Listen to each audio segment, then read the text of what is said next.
এখন ভিউয়ার্স কি পরিমাণ রোদ, হ্যাঁ প্রচুর রোদ।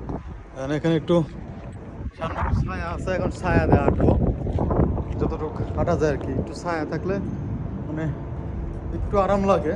প্রচণ্ড রোদ এবং গরম বাতাস, দেখেন প্রচুর রোদ, আলো কি পরিমাণ আলো।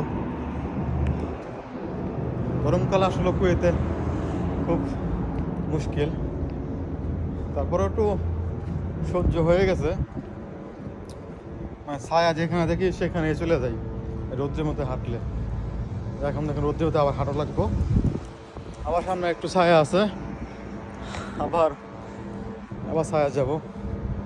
মানে 10 মিনিট হাঁটলে খুব কষ্ট করে দেয়। আর যারা বাইরে কাজ করে তারা আসলে অনেক কষ্ট করে, তাদের স্যালারি বেশি, তাদের খরচও বেশি, তাদের কষ্টও বেশি।